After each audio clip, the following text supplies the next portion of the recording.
Hello and welcome to today's session of live coding. Today we want to get into vibe coding, or better yet, guided coding, as we will find out what that means. Today I have with me Kenny. He's engineering manager here in Germany, and he will tell us everything we need to know about guided coding.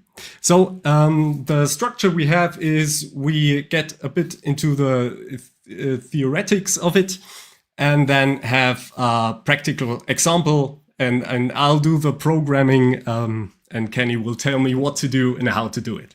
So welcome, Kenny, and thank you very much for joining me today. Yeah, thanks for having me. Great to be here. Thank you. So kind. It never stops. Okay. I'll just continue. I just shared my presentation, so I will give a short presentation for maybe the first 30 minutes of this evening so that everybody can understand what I mean about guided coding, because I think it's a term you've probably never heard before, because I invented it last week, so to speak. So let's get started with guided coding. What is it?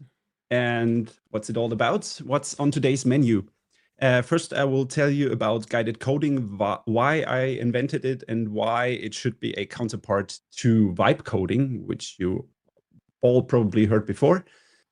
We talk about the 3 phases: plan, implement, guide. We talk about how to structure plans, how I handle AGENTS.md, and how I treat my coding agents in general, with some practical advice. And I'll tell you all about a library that I've written in the past few weeks. And this was implemented with mostly the help of coding agents. I barely touched any code myself. And then we hand over to Johannes, who will write a banking app with account and transaction management. And with all these fancy technologies that I've never used before, maybe Postgres, but I'm not a Java guy, I'm a .NET guy, so you will see some .NET code in the upcoming minutes. If you want to head over to the repository that I built, where you can have a look at all the AI plans that I've wrote, and with AGENTS.md and all the stuff, just check out the QR code on the right, or just go over to my github.com handle, FEO2X. It's just called FEOX. Maybe I'll tell you sometime in the future what it actually means. Okay, let's go. A little bit about me. My name is Kenny.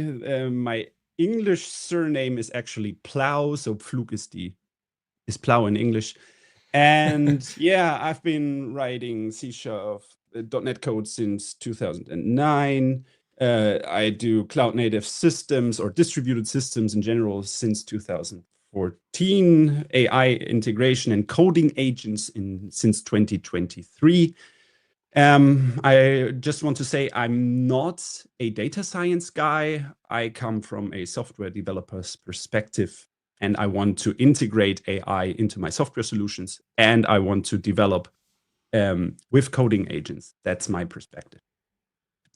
My actual field where I'm the best at, I guess, is actually CLR and framework internal. So I dig deep down under the covers, memory management, asynchronous programming, all that good stuff. That's where I feel, well, that's my special kind of stuff that I like the most.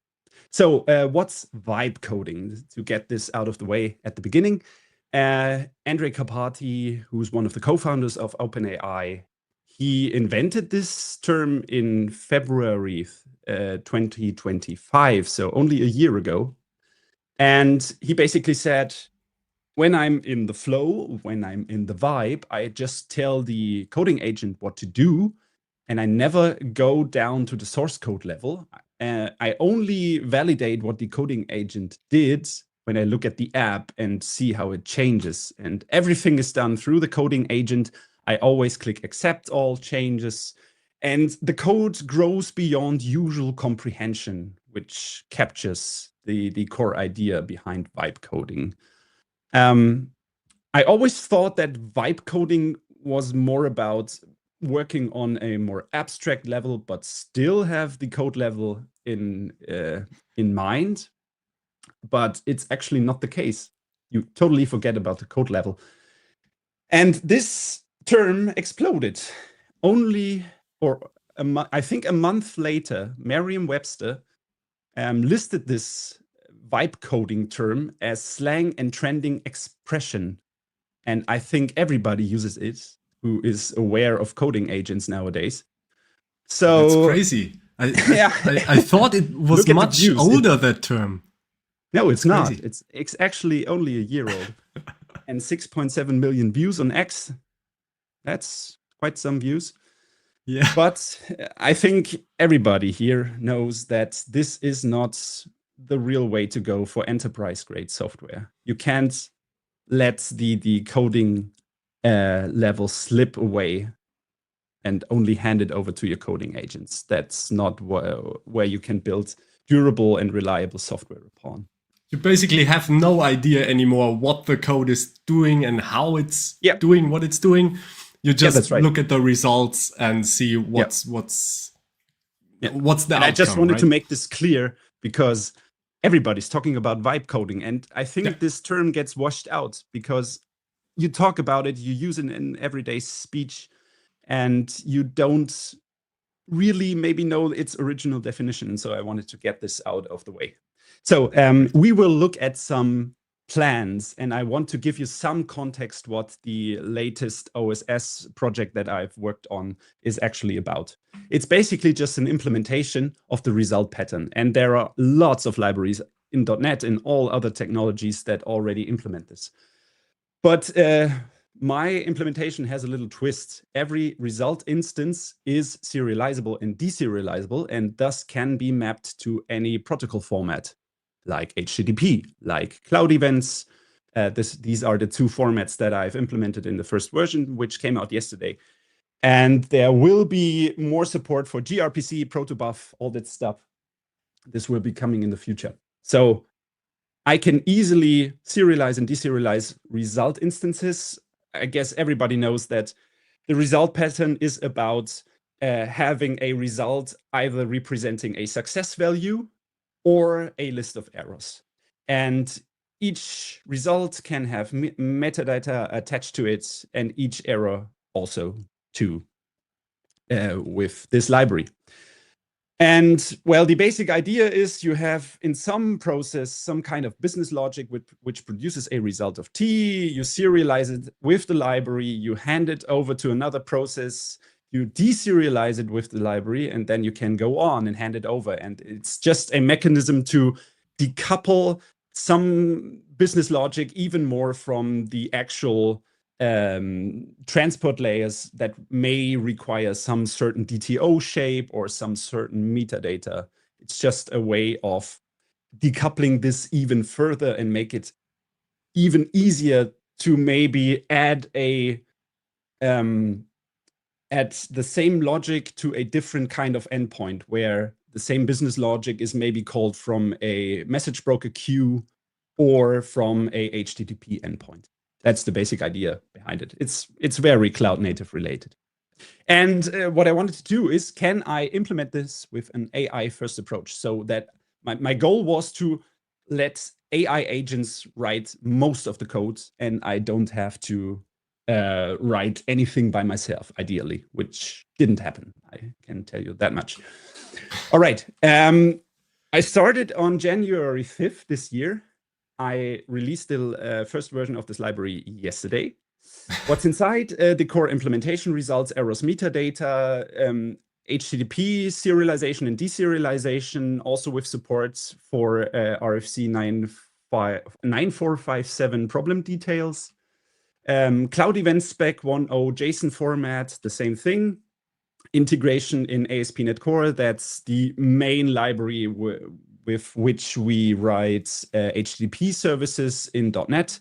And there are two endpoint technologies. One is called minimal APIs and the other one is called MVC. And I wrote integrations for both of them.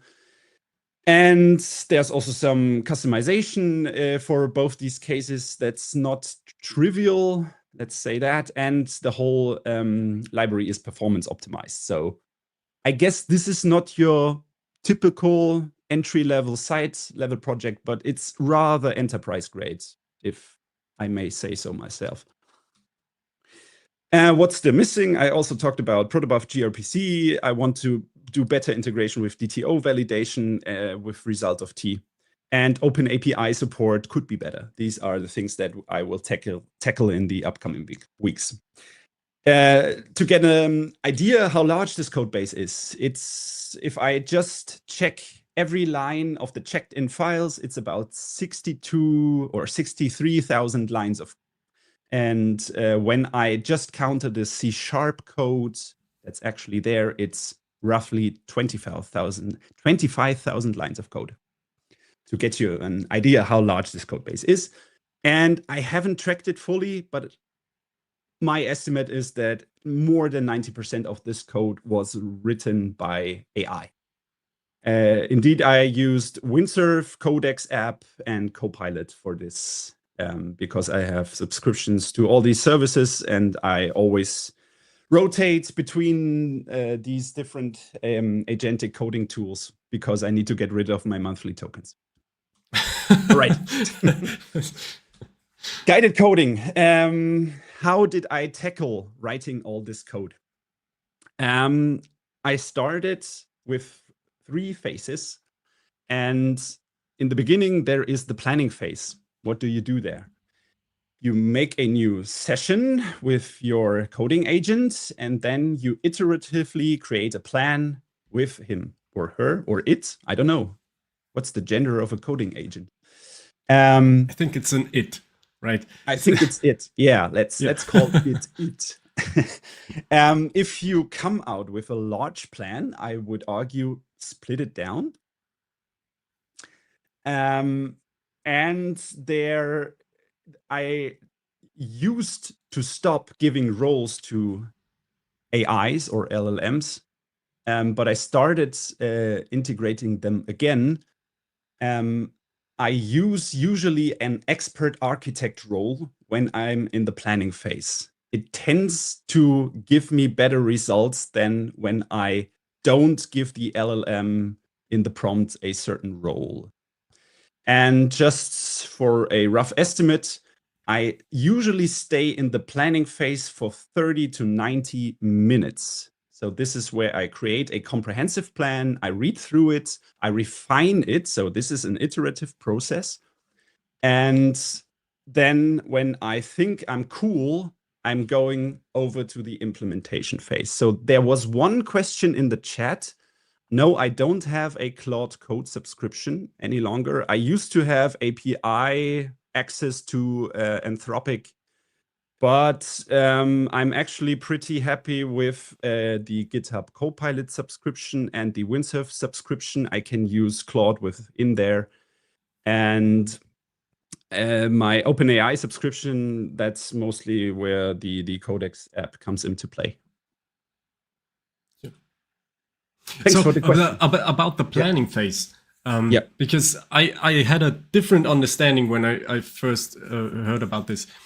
I thought the planning phase for me is I use the agent in the planning mode, and then I look at the plan that it wrote and I just say, well, implement. But your kind of planning phase is much more sophisticated, I would say. So first of all, you write that plan in a file. We'll see that later, but for me, that was very important to see.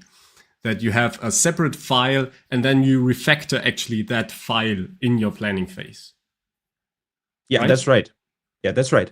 So, well, the idea is you know your code base, and you should know your code base, and you still should know it after a coding agent made some changes to your code base. And when you have to tackle a new feature or a bug fix, you want to spend some time to investigate the code base. Which parts do I need to change? Which types do I need to add? And how does this integrate with each other? Is there maybe some different implementation where I can form some kind of abstraction?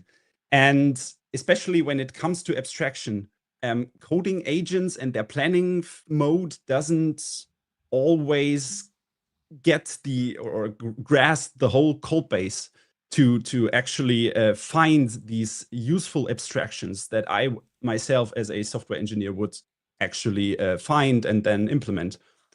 And so if I use this planning phase basically first to ask a AI agent, what would you actually do when you would solve this problem? And then I can look at his suggestions about design, about refactorings, about testing, about benchmarks, and so on. And I actually never use the planning mode in all these coding agent tools because the plans are always written to the user directory and not to my Git repo. Okay, I could copy it over and then commit it, but actually I usually use just the code mode. I don't see any benefits of using the planning mode because when I instruct the coding agent cleanly, I will also get questions within the written markdown plan or questions within the prompts response that guides me to the next step of thinking about the plan.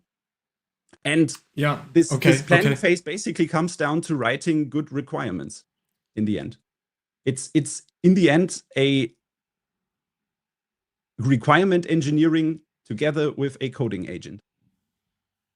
Yeah. And if you think about requirements engineering, this is also, you put in some thought, you make a plan, maybe you revise the plan, and that's the same thing that you do just with a coding agent. Yeah. No, what I did in my example, and we will see that too, is that I used the planning mode. I talked to it a bit, and then when I thought this plan was ready, I said, okay, agent mode, write this plan as a file. But I'm really not sure if there is a difference in the agent's behavior if you're using planning mode or agent mode, except that in planning mode it doesn't do anything, right? It's just writing output in the chat window, basically. No, not really. In planning mode, the implementations that I know in the different agentic coding tools is actually that they write a plan, but it lands in your users directory. So not within the actual code base, GitHub repo directory, whatever you call it, but in your users directory. And it could lie there and it could reside in there, but in the end, I want to actually commit this plan to the Git repo because it's a historical document in the end, and you can use it to go back in maybe 3 months or 5 months. Why was a feature implemented this way? Right. So it's basically an architectural record for indeed to understand previous decisions. Yeah. And there is a question in the chat. Where Alexandra asks, I normally skip the role when I'm using a coding agent. I used to do that too, because I guess in late 2023, if I remember correctly, there was some kind of paper that suggested that there is no real benefit of assigning a role. But this is anecdotal evidence, of course. I experienced in all the coding agents that I use that giving a role, just with you being an expert.NET architect, or later in the implementation phase, I can go over there, with you being an expert developer, this usually focuses the coding agent more on the act of, okay, now I'm planning or now I'm implementing. And I usually get better results, in my opinion, but this is anecdotal, of course. I used to leave them out, but during the implementation of this, my latest open source library, I switched back to it, to assigning roles. Okay, that's a huge question. Next question. There's how often do you look for some code example so the AI has a template inspiration? Blah, blah, blah. that's actually so if it's about, look, we already have an implementation. How much effort would it take if we, so for example, we have a minimal API integration already. How many or how much effort and what does it take to adopt MVC 2? This is always what I do in the planning phase. If I have something already in the repository, I try to point at the highest level API, and usually coding agents are smart enough to index the code base, find adjacent types, coding files, and so on to get the whole picture.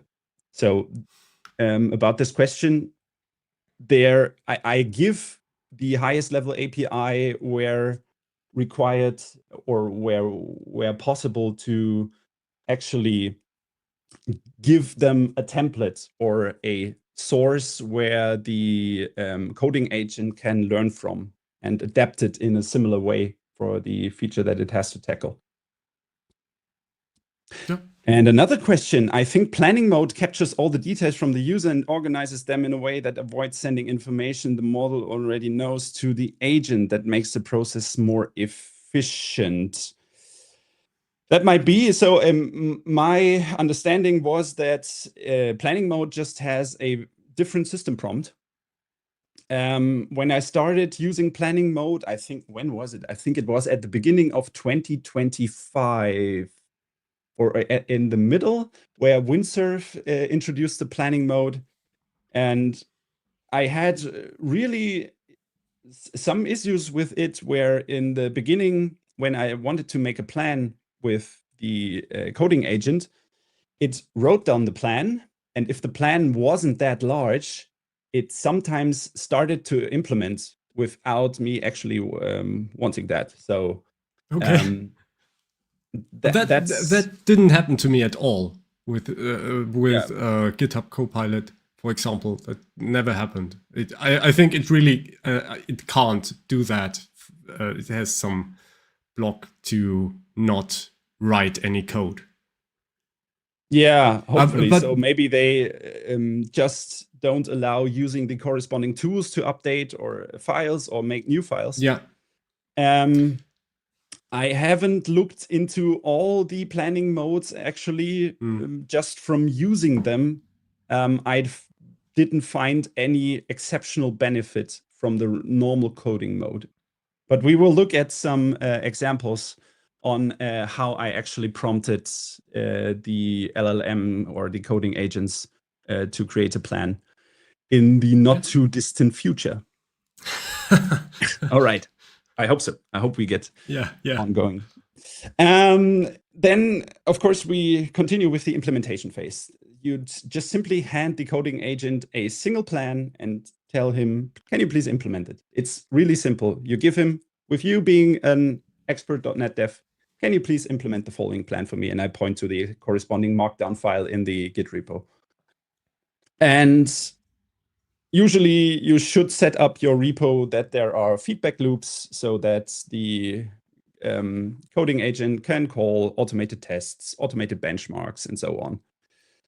And usually I use an own chat session for this to keep the context fresh.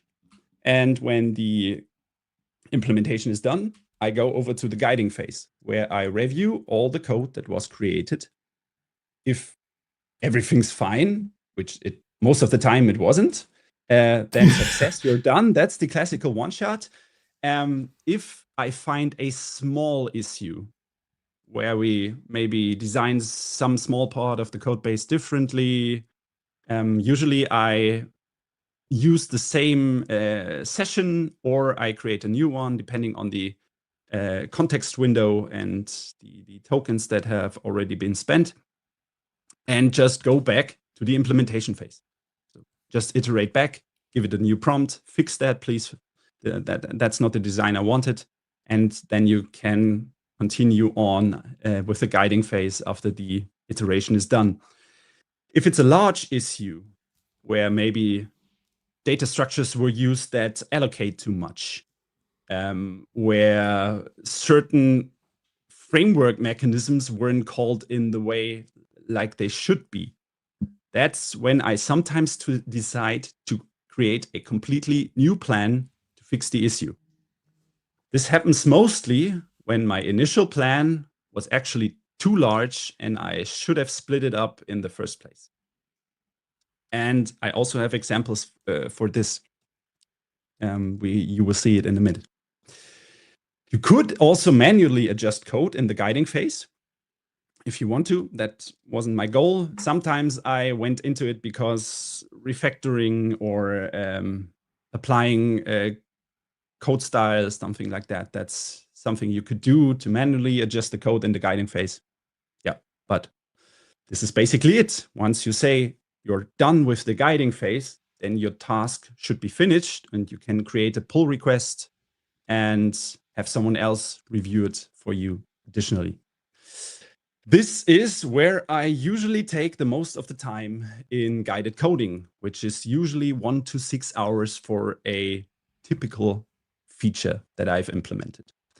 And if I iterated many times through the implementation phase again, or even through the planning phase, what I do in the end is write a plan deviations markdown file where I instruct the coding agent, could you please compare the original plan to the implementation that we have now? And can you please write all the deviations down in an extra markdown file? And then I commit it to. That's another shot at keeping a history of what was done and why it was done, basically, right? So you have that whole folder of plans and deviations, so you know exactly what the plan was in plain words, not in code. That's right. Yep. There's also a new question in the chat. Yeah, and that was a question I had as well. Yeah, how do I review the implementation? Yeah. I have to review it myself because I need to understand the code base. But I also open a new chat session and let another chat or coding agent review the code itself. So I use actually both approaches to get a full picture. But the important part is that I read the code myself and I understand it myself, because it's my it's my, how do I say it in English? It's my job to or my responsibility to make sure that the code works in the end. Yeah, absolutely. Okay, this is great. One question I had as well was for the implementation phase. So if this AI agent is working 45 minutes, do you let it do anything at once? Like I always mention the YOLO mode in GitHub Copilot CLI. I find that so funny, but it's basically really dangerous, but you don't have to always click on yes, do it, continue, and so forth. Yeah, that's right. It actually runs in auto continue mode. Okay. So it can execute the corresponding commands that it requires, and it also can continue the chat on itself. All right. So because there's usually a limit within a response, and when it is hit, and you usually have to click continue because you need to spend the next tokens or credits, whatever it's called in the coding agent. And I usually leave that on so that the implementation phase can, the coding agent can just work without that's great. me supervising. So, just today, I read some things about having the coding agent in a kind of a sandbox. So it's not running on your actual system, but in a, I don't know, virtual machine or something like that. And there it can do anything it wants because it can't destroy anything on the PC, at least. That's right. Yep. Okay. I highly recommend doing that because have you done that? There are major security flaws with coding agents. I have a separate slide for that. It will be coming after we have looked a little bit at the code. But To go back to guided coding, the idea is that we apply or that we have a counterpart for wipe coding, because in my company I have 55 fellow developers, and most of them have some understanding that vibe coding is actually cool. I don't think that they really grasp the term. And this approach was, first of all, for me to formalize what I actually do when I develop with a coding agent, and also to make an, how do I put it, to offer something in contrast to vibe coding, where you can actually stay in control of the code base. Of course, it takes longer than vibe coding, but you have some kind of methodology that you can follow, and you will not end up with an entangled mess of spaghetti code because you thought, that what the agent created, it's probably fine. I can just commit it. And this is what I want to avoid, especially for younger developers. Yeah, that's the whole point of that guiding coding for me. So I really enjoy vibe coding in my private time because it's really fun, and it's amazing what you can do with really little effort, right? But what really goes missing is that you actually know your code base, know what your code does, and the other thing is you don't learn anything about how your system works or how this library works or anything, because you just tell the AI to do it. So a lot of knowledge goes missing, and with this guided coding, I see that. I think that you would learn much more in the end and have a better understanding of your application, of course, and get a more secure application as well, right? Yeah, especially you stay in control of the code base. That's the main goal. If you are smart enough so that it's more secure or more performant, that highly depends on your skill level, of course. Yeah. But yeah, you stay in control. That's my main goal, actually, and That's an all idea. that you said. There's also a question in the chat when I review it myself. Do I take the time to learn new concepts? Yes, I do. So if there is something that I don't know that the agent wrote down in code, then yes, I have to learn that concept before I can judge upon it. It doesn't happen that often for me, actually, because I've been in the business for 17 years now. This year it will be 17 years, and that's so in .NET, I hope I have an extremely deep knowledge that I can apply to my code bases. But yes, if there's something that I need to learn first, then I need to learn. And this is also why the guiding phase is actually the one with the most time that you spent in it. At the bottom, there is 1 to 6 hours. So the guiding phase is the most important phase in this whole process. You need to review everything and then take control back from the coding agent. And David says there is also Wise coding. You're completely correct. And I know that you are actually the creator or inventor of Wise coding. There's also a slide where I credit your stuff that you make. You have a slightly different approach. When I read your article on LinkedIn, you rather come from a TDD or a BDD perspective, where you first say that the AI agents should write a test, implement the corresponding production logic, and then update the documentation. And yeah, we have a slightly different approach, but I think the core idea is the same. And unfortunately, I didn't catch Vise coding before I actually talked about guided coding. I didn't have it on the radar, but at least I got hold of it. I think around at the end of last week, and I think we still have the same foundation. All right.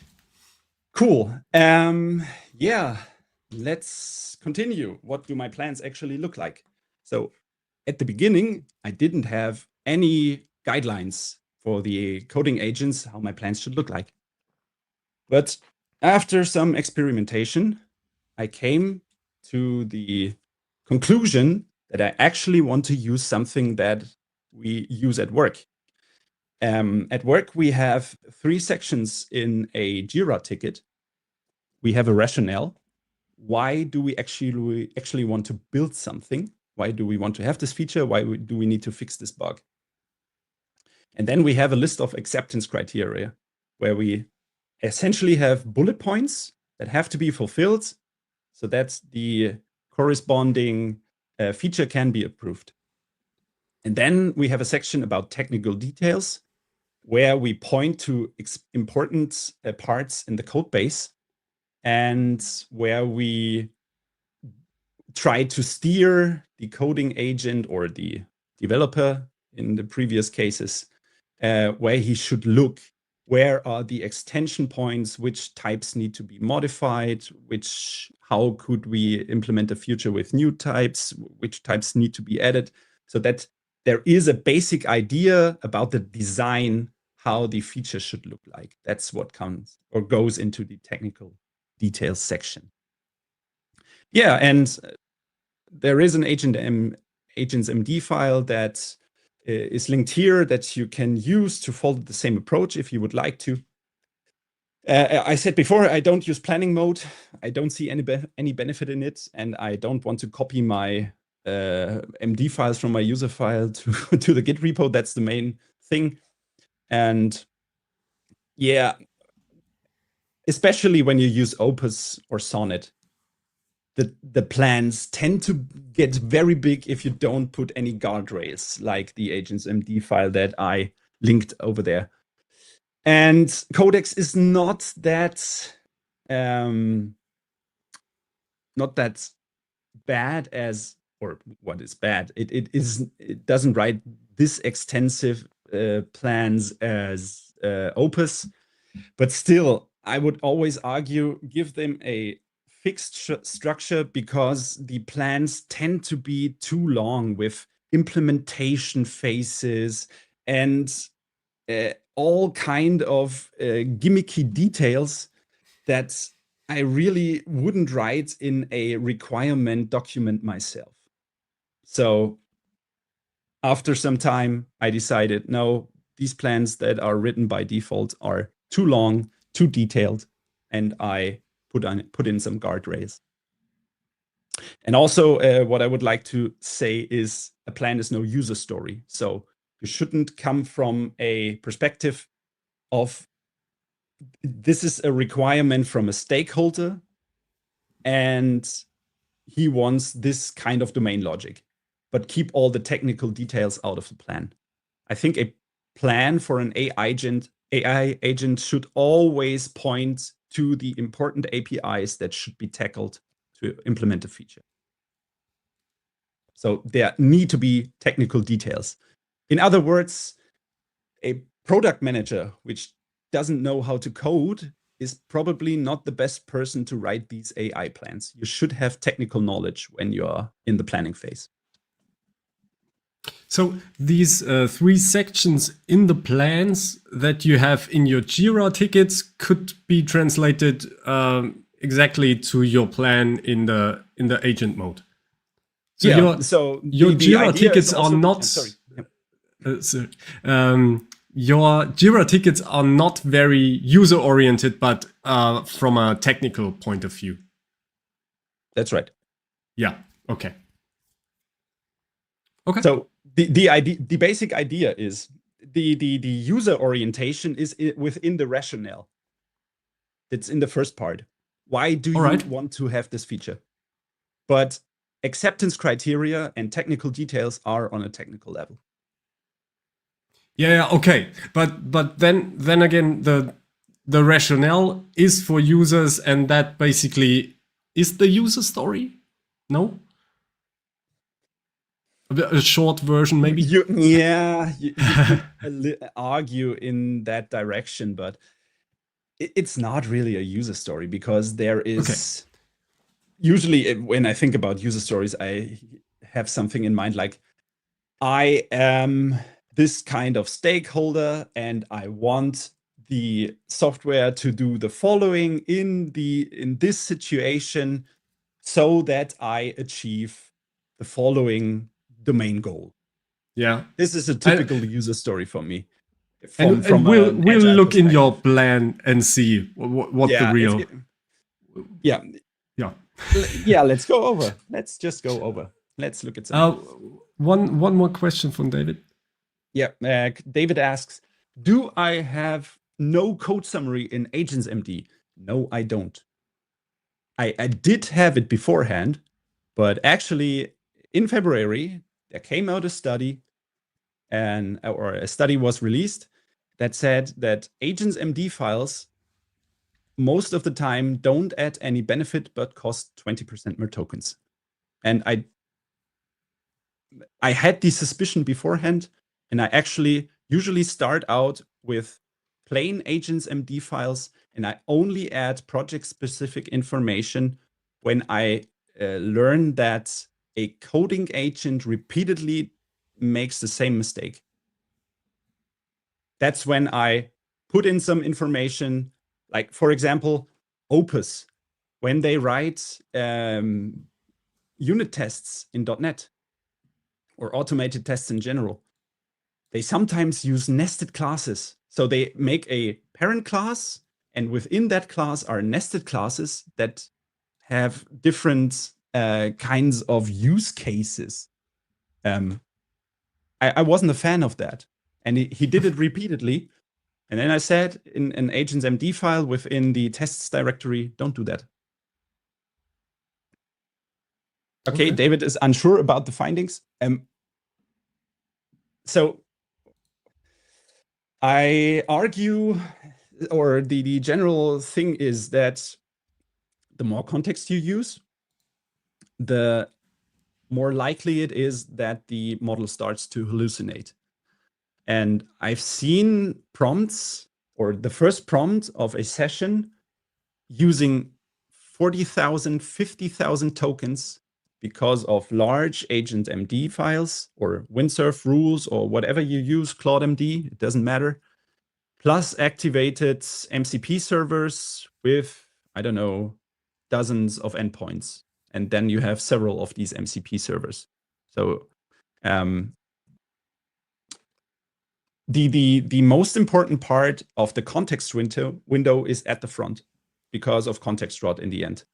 And if you keep your AGENTS.md small, if you deactivate MCP servers where you can, then you can use the good tokens at the front of the context window more reliably, instead of wasting them with information that you maybe don't even need for this current use case.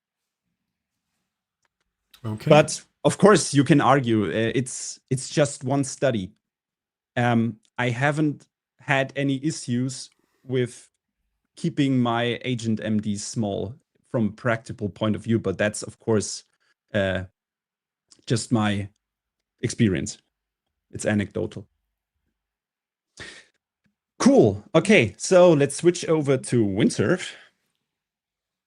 And let's go over here. One moment. So, all right. So what do my code bases typically look like? I simply have an AI plans folder at the top of the root repository. And there within lie my plans. Yes, I know they are badly organized for now because they are just in a plain list. Maybe I need to make an archived AI plan subfolder, something like that, or maybe I make a folder per feature that I want to implement. I'm not sure how I want to organize that in the future, but we'll see. For now, it works. It will grow dynamically, and I will reorganize. And what these plans look like in the first place, let's look at them. This is one of the unstructured plans where I had no agents.md file to constrain them, how they look like. This was, so basically I started to implement the result pattern. I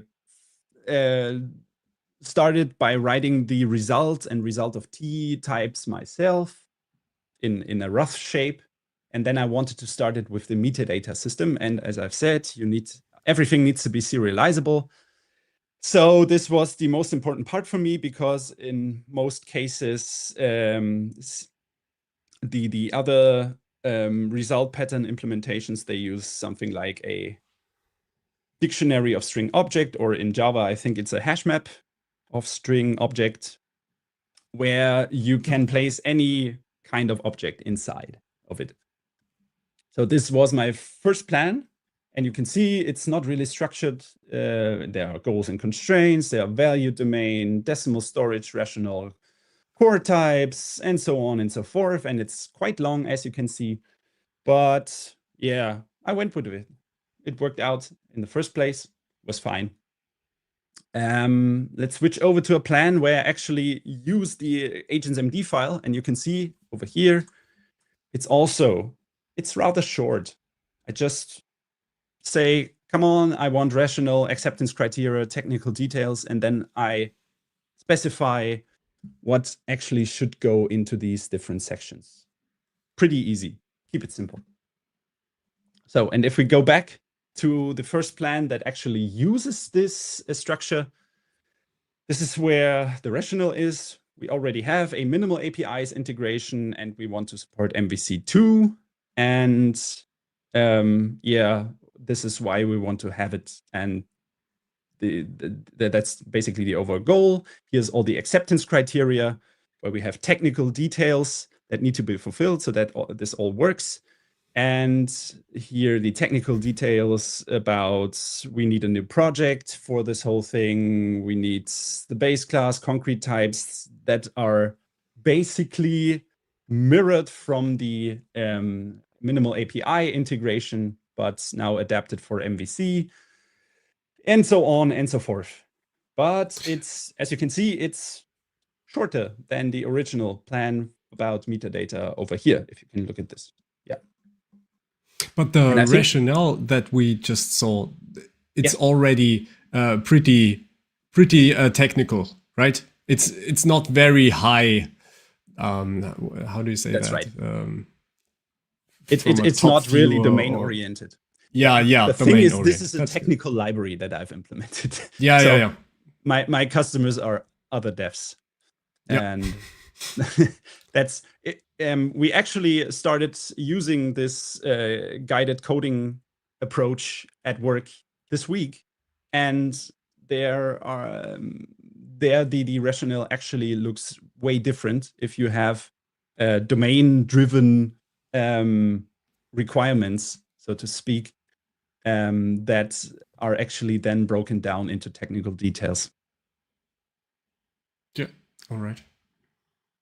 And so you create that file, for example, that MVC integration. Yeah. And then you, in the planning phase of your model, you still read through that whole file and yes, I do.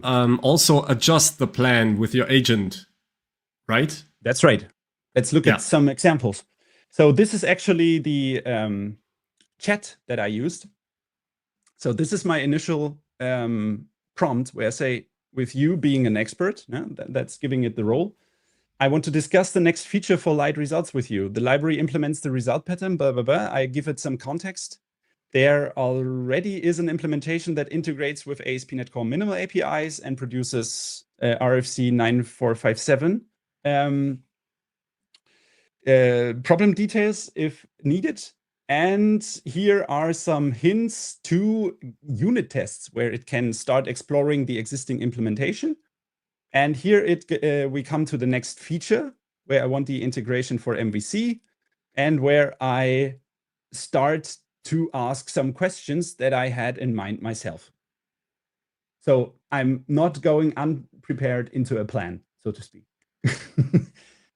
You can go unprepared and just say, how would you do it? It's also completely fine.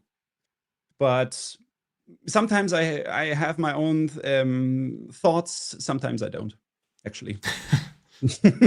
Yeah, and then the coding agents starts to explore the code base. This takes some time, of course. Then it comes back with some questions where we can discuss things, where there are implementation differences between MVC and minimal APIs, and some stuff that we can abstract in a certain manner so that we can use the same implementation for both minimal APIs and MVC. And yeah, basically you get some points, and then I answer these, and then the agent actually starts to write the file.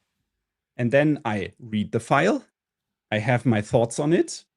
For example, here for the tests, I have an approach where I use a web application plus test server, which is preferably used in these situations. And then he updates the plan. And that's the one thing that I would advise you to do in the planning phase. My final question is always, with you being the expert, would you add, change, or remove anything from the plan? Okay. And then maybe there is something that you totally did not have in mind, but the LLM would catch it for you, so to speak. And then you can decide, do you want to add it? Don't you want to add it? I said, okay, 1 and 2 is cool. Keep 3 out of it. I don't want to have it. And when I then read the plan myself for a final time, then, and I'm happy with it, that's when the planning phase ends.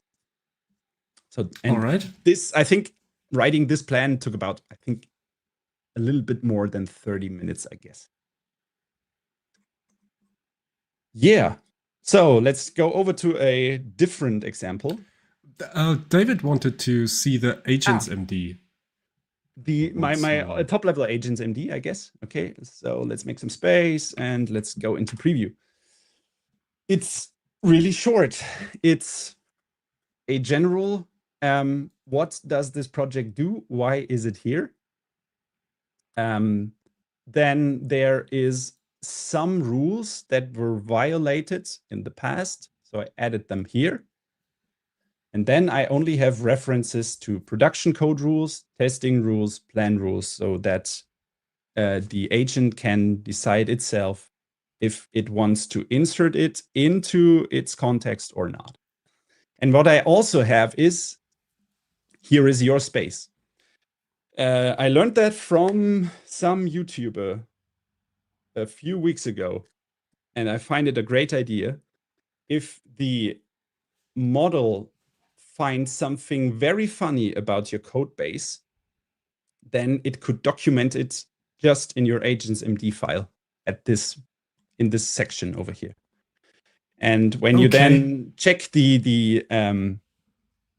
Git changes, then you encounter this, and you can maybe ask the model, okay, why did you do that?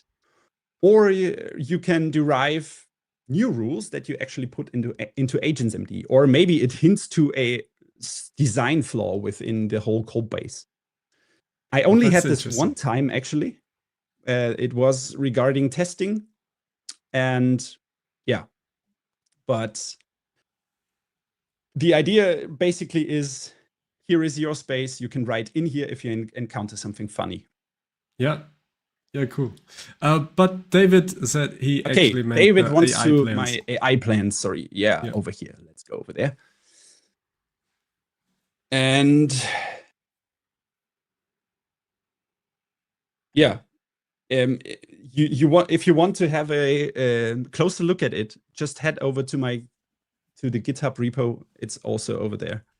I pasted the link in the comments as well. Yeah. Maybe you can paste it again. So you already did. Okay. Yeah. Cool. All right. But as you can see, these are not very detailed AGENTS.md files. I've seen many different files where, for example, in an Angular project where there were very, very comprehensive instructions regarding architecture and this stuff. My approach is rather I leave everything out and I only add something to AGENTS.md if I feel the need to, because a coding agent makes errors repeatedly, or the same error repeatedly. That's a good idea, I think, to just adjust it if you dislike some behavior, right? Yeah. Just a small example. Oh my God, we will never come to coding. It's almost 9. Okay, that's fine. There are so many questions, so that's really interesting. That's cool. It's super cool that you ask so many questions. This is the implementation phase, basically. With you being an expert .NET developer, can you please implement the plan for me? That's it. And then it goes off and can work. And this takes 5 minutes to 30 minutes, typically, something like that. Maybe 45, depending on the task. Let's go over here. Oh yeah, you mentioned that in the implementation phase there is testing as well, right? It should test what it's written. Feedback loops. But that's not what you tell it directly here. So is that in the plan? No, they do it by themselves. Okay. So yeah, if it might be in the plan, but usually for automated tests, the coding agents they do it by themselves when they need to write production code and the corresponding test code. I've never seen with the newest models that they wouldn't try to execute the codes via the CLI. You don't have to instruct them to do that. But they write automated tests by themselves? No. Yes, they do. In my experience, they didn't. But, really? I mean, there's nothing in your agents that tells them to, right? Your AGENTS.md is a little bit. So regarding automated tests, it is usually enough to note that automated tests need to be written as one check mark in the acceptance criteria list. If there are special requirements for the test, these can be elaborated in the technical details section. But normally you can simply leave these technical details out if the automated tests can be written in a straightforward way. Yeah, okay. But then you instruct it to write tests, basically. Basically, yes. But I don't have to instruct them to execute the tests. They do it by themselves. Yeah, okay. But I don't know how that is with .NET, but I'm guessing if you build your application, the tests run as well, right? No, they don't. You have to use a special command. It's all right. On the command line, it's .NET build for building, and .NET test is the command that you require to actually execute them. Okay. So it's not automatically tested. Yeah, in Java with Maven, you have to explicitly tell it to skip the tests. Otherwise, if you package it, it will execute the automated tests, at least. Yeah, different approach. Yeah, cool. Yeah. Okay, great. Just one more example for this task over here, where I introduced cloud events serialization and deserialization. I just wanted to check out if it was possible to do both in one run through the guided coding phases. So this is a rather short prompt for writing a plan. Just here, with you being an expert cloud native and .NET architect, I want to discuss with you how we can do similar integrations with cloud events. Because beforehand, I talked, okay, we have HTTP integration. That's cool. How can we do the same thing for cloud events? And how do we approach this with different mechanisms or libraries like RabbitMQ, Mass Transit, Rebus, and the different Azure Service Bus, and all of them, message brokers.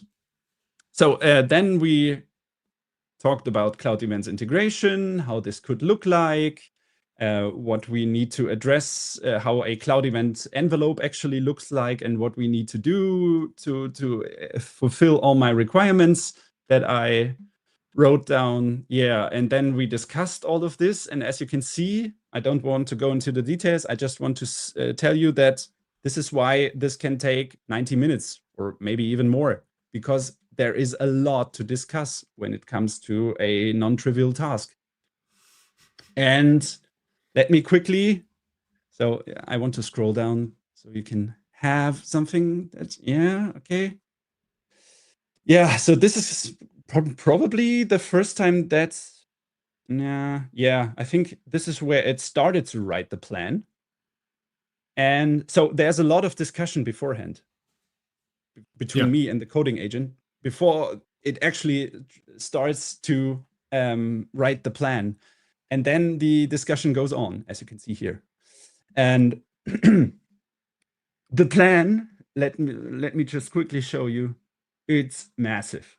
So if you want to implement this as a human dev, it's also not that easy, as you can see. And the results of that plan were actually not that great. So there was too less code reuse between the existing HTTP implementation and the Cloud Events implementation. There was too less optimization when it comes to performance. And this is why I went from the guiding phase back to the front, where I created a completely new plan, actually 3 new plans, where I first tackled the reading performance optimization. This is over here. This is a way smaller plan, as you can see. Of course, there's also code there that could be reused. Then we tackle the write optimization, and then we tackle the streamlining between the existing HTTP writing implementation and the Cloud Event writing. And you implemented those by themselves. So you implemented number 15, the first plan of number 15. You went through the guiding phase, and just after it was done in your guiding phase, you went back to plan number 15, but then the third one or something, and implemented that. Yeah. What do you mean by I implemented it? I didn't implement anything. Just instructions. But yes. If you want, I went from the guiding phase to write 3 new plans, basically. Yeah, that's right. And then this is an example for the blue arrow in the picture, right? But then you didn't go to the implementing phase by implementing all 3 new plans at once.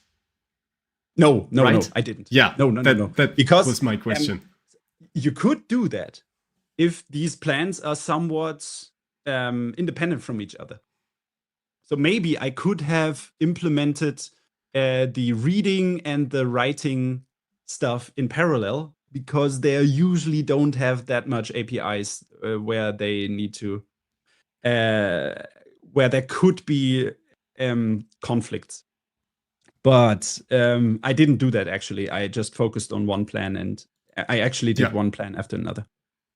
No, I didn't write the plans by myself. I started from the beginning, and I made a new session. And so did you already show the question? Yeah. Show the question of David? Yeah. I showed it. Sorry, I didn't catch that. My bad. No, I didn't. So I just start from the beginning and write a new plan, give the corresponding context, and the AI agent writes the plan together with me. But in any of these 3 phases, you always use an AI agent. It's rare that I take over and do something by myself. So if you have noticed, the library is actually called light portable results. It wasn't always. It didn't have this name all the time. It was actually called light results beforehand. But when I tried to push it to the package manager in .NET for the first time, the package manager told me there's another package that didn't have this point, and I cannot use this name because it's too close to this other package. So that's strange. Yeah, what I did yesterday morning between 4 and 6, I took over and I renamed everything in the code base because it's more efficient and I have more control if I do it by myself. So that the library is now called Light Portable Results. I needed to rename the GitHub repo. I needed to rename the solution file, the projects, all the namespaces and all that stuff. And you have existing tooling for that. And that's what I did myself. And in the end, I just used the Codex app to clean up, especially the documentation in the README to accommodate for the namespace changes. So okay. There are times where a coding agent is not the appropriate tool. But as I said, with guided coding, you always use a coding agent if you can, if it makes sense, if it's the appropriate tool. Yeah. Okay. I still have some examples over here. I think that's the plan 15 was implemented in another session. I'm now reviewing the code and found a thing you should focus on. The current implementation deserializes directly the class, completely bypassing JSON serializer and JSON converter. So these are types that live within the ecosystem that directly come from Microsoft, and you shouldn't bypass them. It was just something that Codex did, and I catched it in the review, and it was that much of a burden that I tried to, or I wanted to discuss and make a plan out of it instead of just prompting, fix this. Okay. It's basically your responsibility as a software engineer. You need to decide when is a thing that you found within the review, is it large enough that it requires a plan? If it's only a small issue, then just prompt and go back to the implementation phase. If it's too large an issue, go back and write another plan. But it's basically your decision as a software engineer. I cannot quantify this and give explicit guidance when you should just prompt and versus where you should write a new plan. Yeah. So David says you could David, have I'm your interested, AI agent. Maybe we should go back into an older commit and try to do that. That would actually be awesome. Yeah, maybe we should do a session 2. Maybe this is actually something that could work. All right. This example is, also an example where I started a new plan. But as you can see, I hope you can grasp how I interact with these models in the session. And I guess this stream will also be published on YouTube, so you can take a look at the video later and stop and read through it if you want to. And the corresponding plans and AGENTS.md files and so on, you will find them in the repository on GitHub. Yeah, we'll post the link in the description anyway. So yeah, that's cool. You can read all of that. Cool. So let's get back to the slides.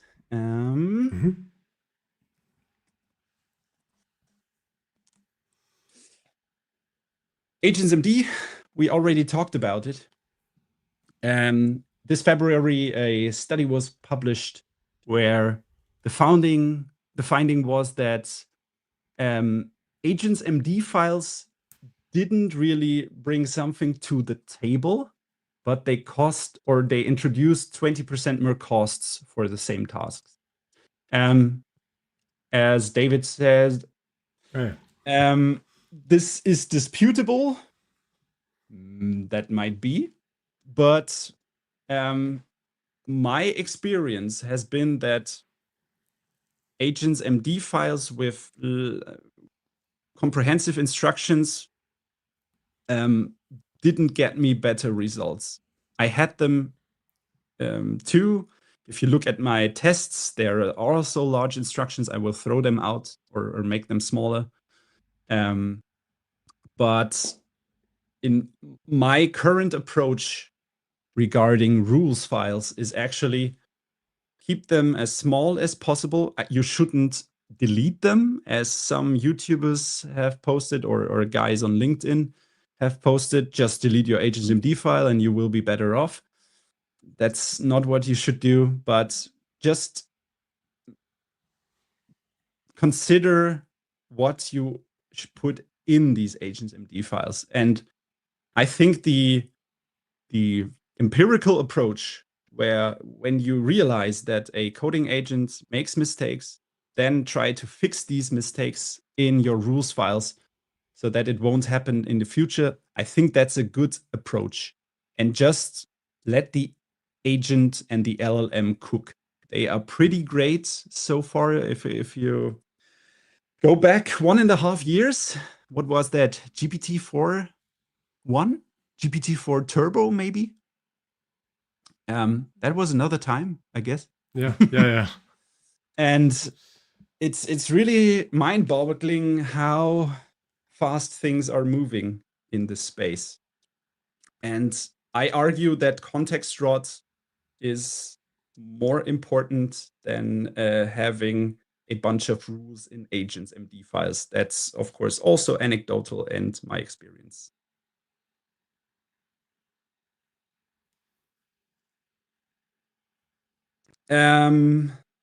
David is asking about the 5 levels from spicy autocomplete to software factory. I haven't looked at this. I really can't tell on which level I am. I need to think about it. Sorry, I can't answer this really. All right, let's continue. Feedback loops. We already talked about it. Compilers, statically typed languages, or something with a transpiler. That's great for catching invalid syntax. Automated tests, of course. Linters, great. What I actually did is in .NET, it's pretty easy to write automated benchmarks. And in some session, I actually said, look at this part of the code base. I think you allocate, or the algorithm used there, it allocates too much. Can you please identify an algorithm where if we have less than 10 errors, maybe we can go with a stack allocated implementation here? And we made a plan. And then it wrote a benchmark. And then it provided an additional implementation that is optimized for a case where a result has up to 10 errors. And then it called into the benchmarks, as you can see on the right here. And then it's also provided a summary. Hey, look, on the first run, we had this performance on this runtime performance, and we allocated this much memory. And afterwards, yeah, we saved 25% of runtime performance, and we allocate 80% less memory with the optimized thing if we have up to 10 errors. And it's just a feedback loop. So you have to think about it in this way. When you have all these things in place, the agent will work for longer. It won't come back to you if these errors that it makes are captured early by these feedback loops. Of course, you need to review all of them because you need to be sure that the tests are appropriate, especially in the assertion phase. And you need to check if your linter is configured correctly, if the benchmark is actually testing the right thing, you need to review that. That's, again, your responsibility. And this is also pretty funny. David also posted a new comment. And the funny thing was there was still one allocation of a byte array after this optimization that I've shown you, that you can see on the right here. And I asked the LLM, could we eliminate this last byte allocation too? And it did it. And it ran the benchmarks. And it saw that we lost so much performance because we needed to write code to get around this one heap allocation. And then it realized, oh no, this isn't actually better than the previous approach, and it rolled back its own changes. This is Okay. These feedback loops are so important for coding agents. So That's pretty cool. yeah, it's Yeah, so I didn't think important. about just automating creating benchmarks. That's pretty interesting. So the basic idea is give them feedback loops. I'm also thinking about, could we run a local CI run so that the LLM could actually test if everything integrates correctly, what would be done in a CI pipeline. Mm-hmm. And yeah, this is something that I might tackle in the future, but I think for framework projects, it's maybe slightly overhead or overkill. But for app projects, for enterprise app projects, I think it could be beneficial if you actually have a mechanism to run the CI pipeline locally so that the AI model can trigger it. Yeah, absolutely. That's what we do in all our apps. Create CI pipelines and integration tests with test containers and stuff like that. Yeah, and that always takes a really long time to run. Takes a long time to write. But they are by far the most I don't know, the most useful, I guess, because then if these run through, you basically can be quite sure that you can ship the app without any problems because everything around it works. Yeah, that's right. No, great. These are great So ideas. let's go to the bad part about LLMs. They can easily be attacked. So if there is anything that is successful in slipping in a malicious instruction, then you might be in trouble. So let's look at the example on the right. There is basically, this is a skill file. So skills were introduced a few weeks ago in Cloud Code, and the other coding agents are currently implementing them or already have them available.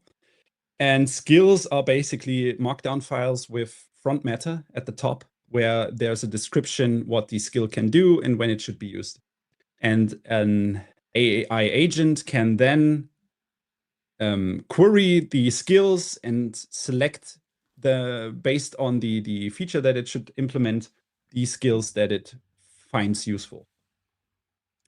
And you can easily integrate an HTML comment in Markdown files, because in the end it all renders down to Markdown. To HTML. And the great thing is, if you look at this on GitHub, you won't even see it. You will only read security context validation, yada, yada, yada. You must verify the execution environment, dot. And then it continues with 6 reporting, because the Markdown renderer on GitHub, of course, it won't display HTML comments for you. But your agent will read this and maybe execute it. That's bad. And you you can get this stuff from all sorts of internet access. So if you let your AI agent access the internet to gain more information, there could be malicious instructions. If you call an MCP server that hands prose text, there could be a malicious instruction. We already talked about skills. You could even run local CLI commands, and if they return malicious instructions, then maybe you're screwed. And it isn't just, oh my, I will delete everything in your repo. It could also be something like, oh, I make a funny curl request with your credentials because I'm OpenClaw and I have access to your mail or whatever. And then funny posts occur on X for you, for example. Yeah. And suddenly you have a special interest in children or whatever. So I saw something similar about code, no, not reviews, but coding tests. So people were being tested about how they write code, and they were tasked with solving a simple code puzzle on what that code does.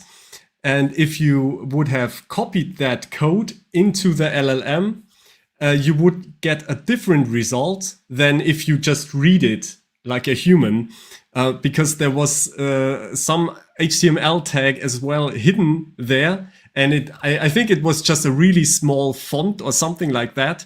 So if you copy and paste it, you will the LLM will see it, but a human won't. Yeah, I found that really funny. So that's a similar approach, right? Yeah, it's so funny. It's basically social engineering, but for AI agents. Yeah, I think it's exactly that. You somehow try to convince a human that your instruction for a part of the prompt is okay, but it's really not, and then shit hits the fan. Yeah. So this is the link to the picture on the right. Also a really funny story. Skills were invented because they are cool, and you can be or play a special role on social media if you post your own cool skills relatively quickly.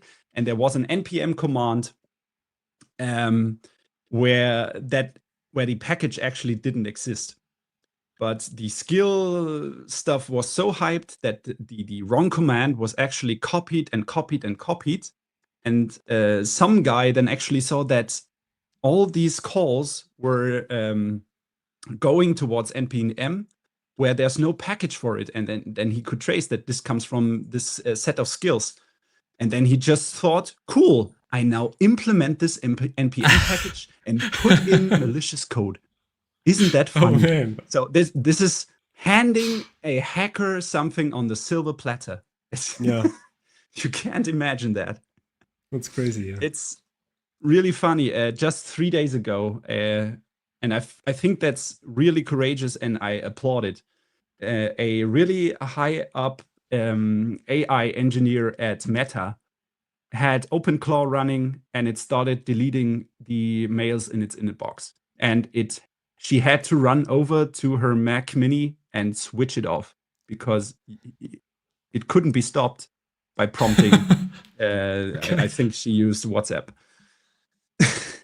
It's really bad. And over here there are two videos where there is explained that AI agents and how they handle prompts, it's unsafe by design. An AI agent can't really decide where part of an instruction is actually coming from. So we don't have this separation between data and code, where we already have issues with the von Neumann architecture. Yeah, but if your AI agents need to access other resources across the network, you might need zero trust environments, something like that. And so it's really be very, very careful. I think that hackers will hop onto the AI agent train and sneaking in instructions that are malicious I think this will go up in the upcoming years. So Hmm. please be prepared. My approach is actually review everything, look at the skills that you want to use for your agent, have them in your local repository, look at the raw file, don't use any markdown renderer. Yeah, it's really that bad. And if you can switch off the MCP servers, you save context window space and you will have less options to be attacked. All right. Okay. I always tell this to my colleagues. You are responsible for the code that your LLM produces. Please invest in knowledge so that you can guide the LLM. What will become important, I guess, is in the past, developers, their most important thing was their knowledge about a certain technical aspect. You really could have engineers that were really shy and wanted to work alone, but they can come up with really great designs, with really performance solutions, with all the good stuff.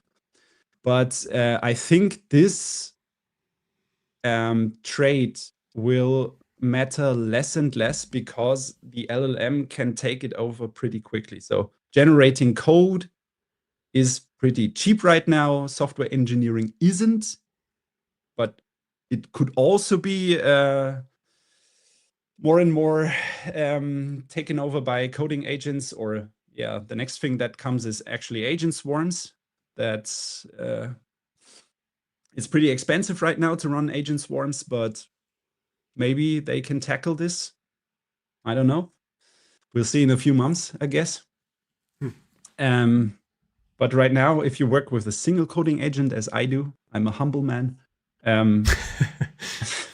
Yeah, these are the things that I want to address. So I haven't really put any measurements in there. What would my actually speed up be? But you've seen the different features that I implemented in this open source project.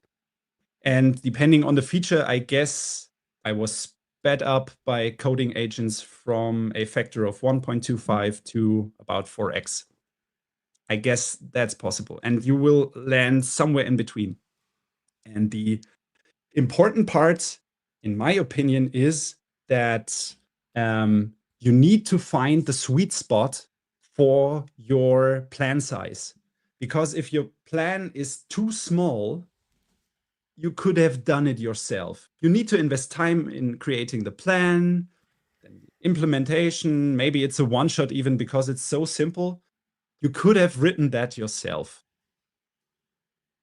But If it's very similar to the problem with issues, right?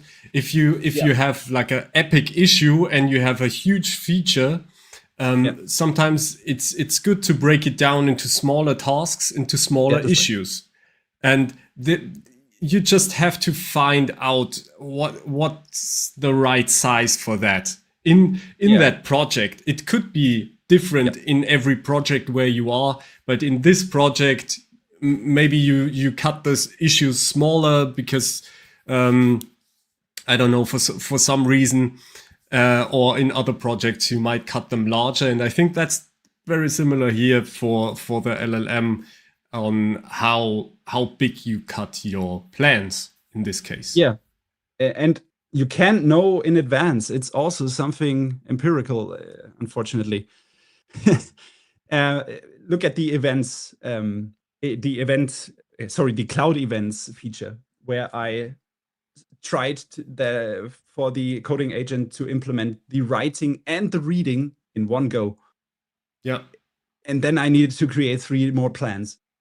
But was in definitely hindsight, not as efficient as if when I would have created a single plan for writing and a single plan for reading. Absolutely. But in hindsight, I think it's very clear that this plan was too big, right? you could but see you it know on all the the simple size of the file. Yeah. So And yeah, you need to have a lot of experience in the end. yeah, So that you can tackle the right amount of or the right size for a single plan.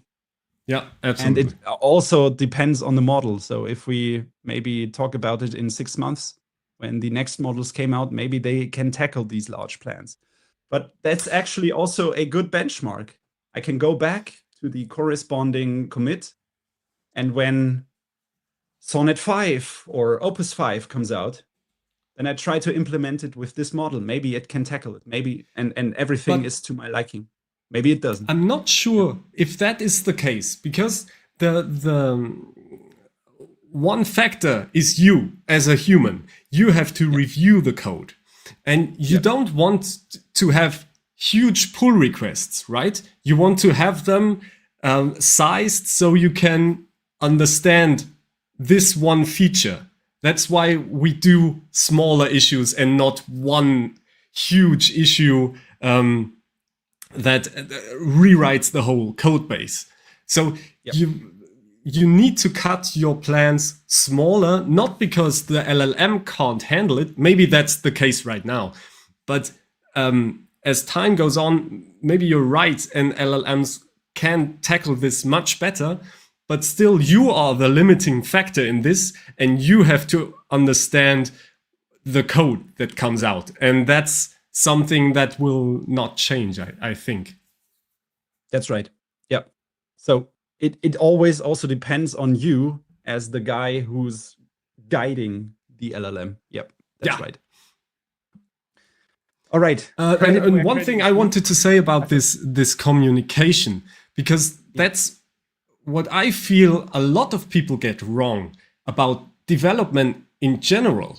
So yes, development is something technical, and people with good technical skills are really useful, are great people. But if they lack communication, it was bad before AI. Yeah, that's so right. because you couldn't communicate with them in the right way sometimes, you know.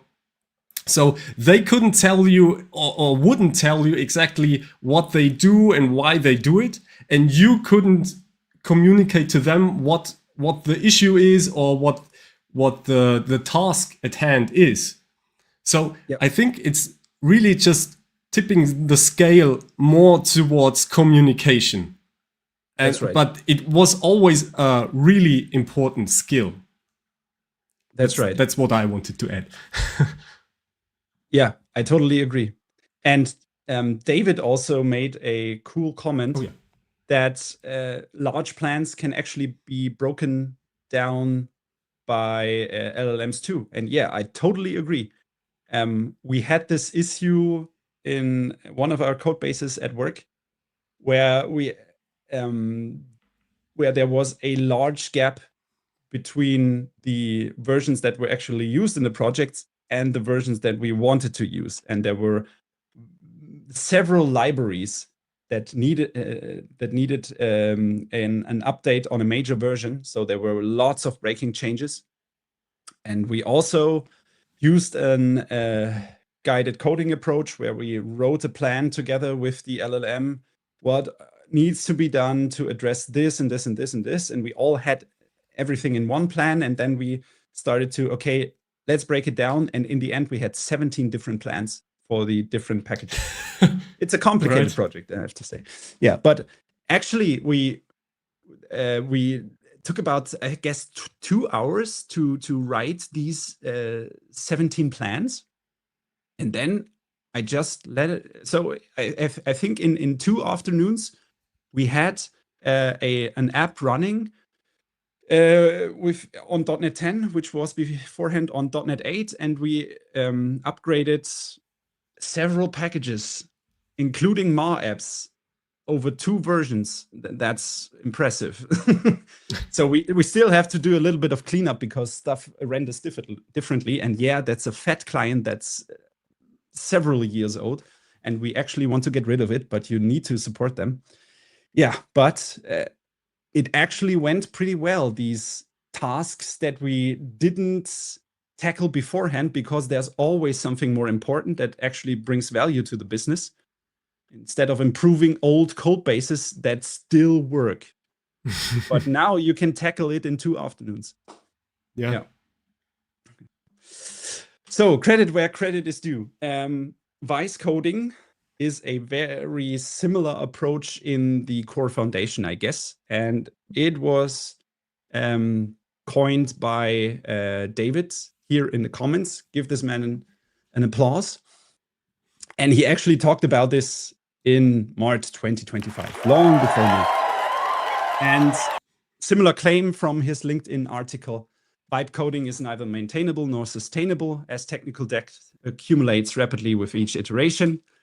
And the main thing about his approach is with Vise coding, you direct the AI to iteratively add or extend tests for any code it generates or modifies, make small, high-quality changes that are easy to review and verify, and then update documentation accordingly.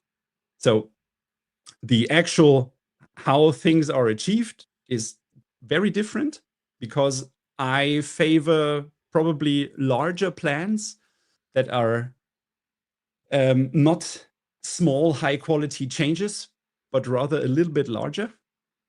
But I think the core foundation is the same. You stay in control. You work iteratively, as we have been working since 2000, since the Agile movement, I guess.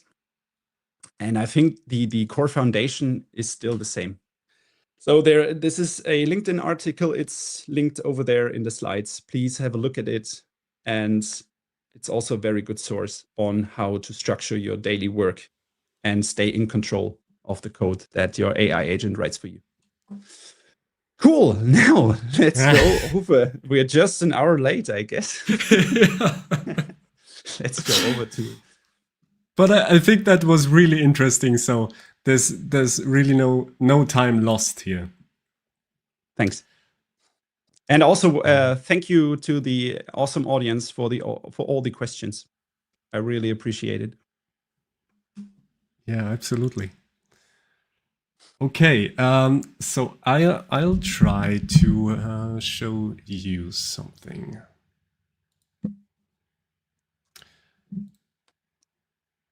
Okay, so I created this little repository, Vaadin banking app. It doesn't really matter what it is about, but it's a Quarkus app that where you should be able to move money around some accounts, right?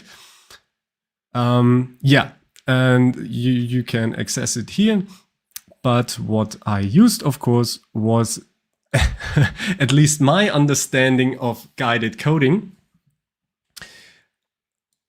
So we can take a look here. So that's where I started. That was my initial prompt. It's a little bit different, and I didn't use that AGENTS.md file. So the outcome is probably very different. And what I did, yeah, we'll see. And what I did was I used planning mode for that in GitHub Copilot. And it wrote it all down in the chat. So I don't know if these plans are also in the in your personal folders or something. But I just used this the chat. Then I said, okay, this looks good, and it should write the plan as an MD file in this AI plans. So that's the plan that came out. And I think it's pretty big as well, but very technical. So yep. There isn't as much domain talk, I'd say, but more technical overviews over classes, properties, the whole structure. There was nothing in the repository beforehand. So this was the first file that was created here. Yeah, I see you yep. chose Sonnet 4.6 for this task. And yeah. This is exactly what I experienced with the Anthropic models too. They tend to go into the technical details and write really extensive plans. Codex isn't that bad, but it also tends to do that. What I also often see in with the Anthropic models is that they write, they have a certain part in a plan where they have some implementation phases that the other agent then should go through to fulfill its task. So where it says, first write the production code, then write the test, then build the whole solution, then test everything. And yeah, normally this isn't needed. The models are exceptionally smart. All right. To do this on their own. Okay. But what is the issue with the technical depth here? Because I don't mind if I know beforehand what technology it's using or what classes it's creating. Maybe my experience as a software engineer before AI coding was a thing is actually when I try to write comprehensive plans, I'm not sure if I caught everything. So I could try to think of every possible type that I want to write and how they are interconnected and the members on the types and how they call each other and so on and so forth. But the thing is that the only important stuff is working code in the end. And that tells the truth. And from my experience, when I wrote these exceptionally detailed plans, is that I missed something. And if you are this comprehensive in your explanation or in your plan, you might steer the implementation phase agent into a direction that you maybe don't want to, that it goes off into a direction because you didn't think of one important thing in your plan. And that's why I keep it rather vague, so to speak, or not that detailed, so that the agent has some room for doing its own thing. And it is its job to realize, okay, this code, now that I have written it down and now that I connect it together, I see that there is the following issue. And I will resolve it just in one go.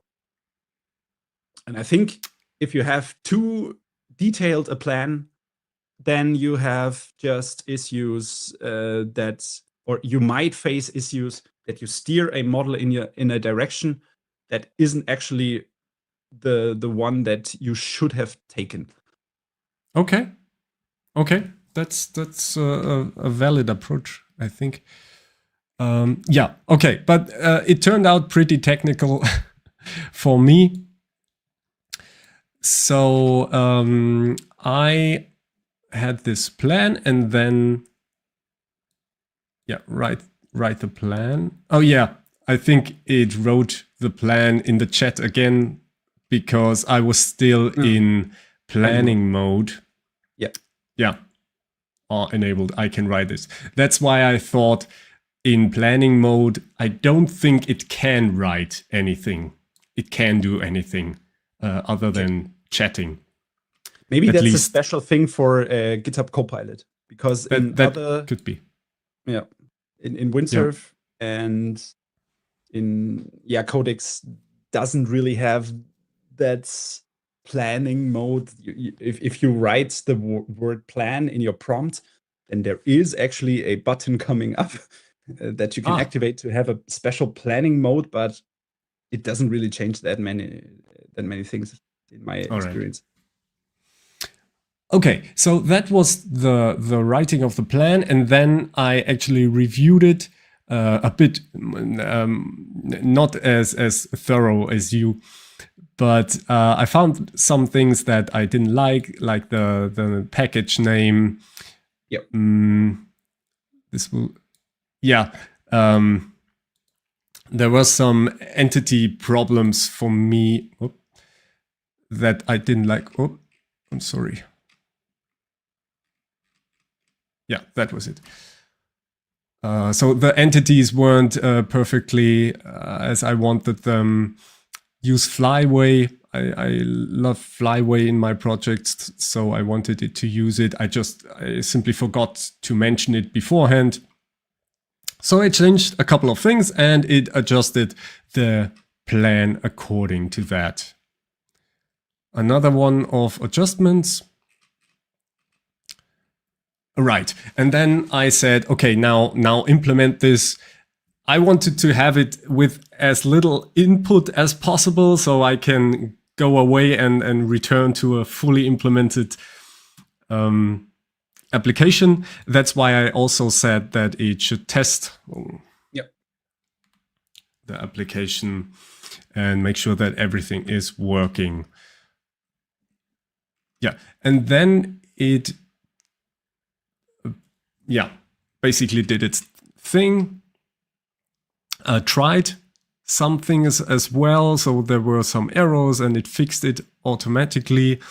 Then I don't know if you have that as well, but after some, I don't know, maybe 3 minutes or 5, it's asking, hey, do you really want to continue? Then it continued a lot. Oh yeah, and that was it. But the problem was, so after that was done, I wanted to try it out. Yeah, I already started that. So I love my projects to have simple Docker Compose. If we take a look at that.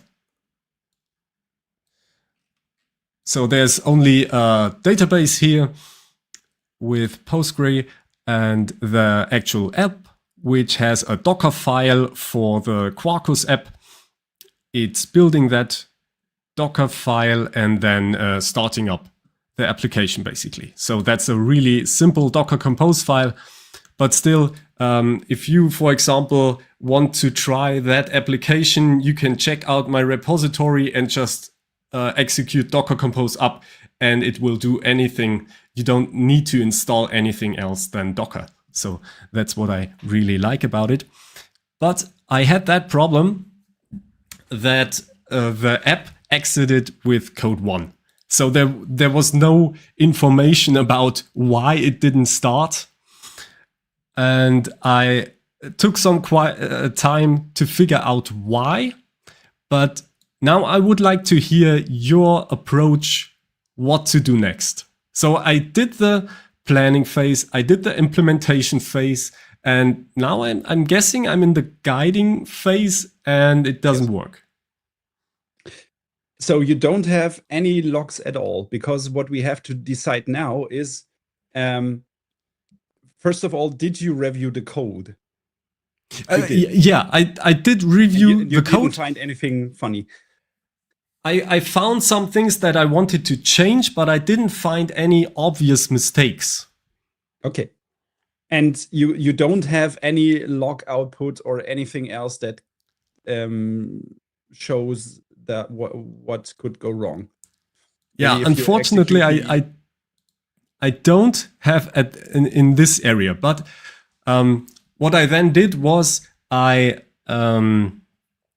built the project myself. So basically, if we take a look quickly in the Docker file, what it basically does is execute a Maven package. We can just quickly copy that and execute it. So what that does is it builds the application.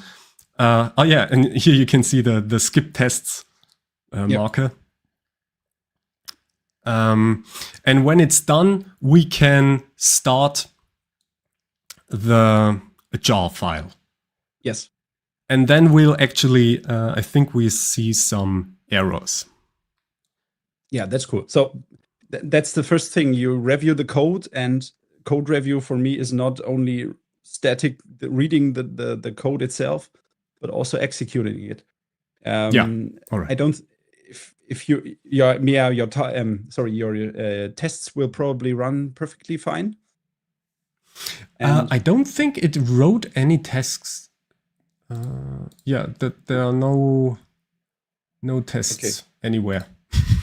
so that agent file, I think, is a good idea. Maybe, but so my next approach is just identifying the error, so that I at least have some kind of exception message that I can prompt back, and basically identify the error and then post it back to the model. What you could also do is try the model to do that for you. So you could prompt maybe in another context, in another session, because your context is almost full, or you could compact your context. Yeah, that might also work. Can you please execute the service and then call a certain endpoint, or did it stop just, or did it never start up properly? So okay, it didn't never start up properly. Okay. Yeah, I didn't start it yet. So the first command was to package it, and now I just try to start the application, and then we'll see some nice error outputs. Yeah. So now you have to decide: do you just want to prompt, or do you want to write a new plan? And I'm not a Java specialist at all, but I guess I would just take all the exceptions here and create a new chat session and tell the model, look, when I start up the application, I get the following error. This application was implemented with plan 1 over there. I pointed also to the plan, and that should be enough context to get the model working. All right, let's do that. So a new session. Yeah. Okay, but I just saw that connection to localhost was refused because I did not start the database. Yep. So if I do that, I should have skipped the build. Yeah. Okay, now it's starting the database, and now we can start the Java application again. And hopefully we still see an error, but a different one. We don't see an error. Okay, now it seems to work. Yeah, it seems to work. Let's see. So we have this one. Ah, yes. Okay. So this should actually display the application. But it brings an error. Yeah, let's take the whole exception. I think this is something you could easily prompt. It's not that big of a problem that you have to redesign something. And just, I would tell the agent, when I hit or show the main view of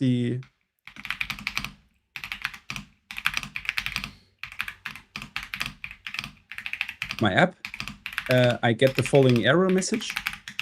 And then you can paste it in. I usually use what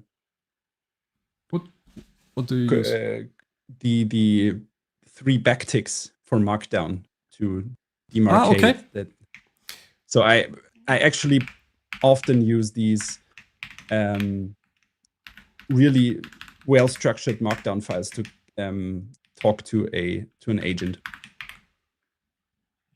All right. Yeah, that's very interesting, because the way I prompt is I just paste in that error without any context. And it usually works, but sometimes it doesn't. Yeah. And what I would also Okay. do is the app was created with plan 0. So just okay, point I it to added the this plan. as a context, Yep. but we can write that. It doesn't really matter because it will search for it if you don't provide it as a context. The AI plans. No, AI plan 001. Right? Yeah, that I should think be that's enough. Yep. Okay. Let's go for it. So basically, you're now iterating, going back to implementation phase, and then you can continue with guiding once the agent is finished. Mm-hmm.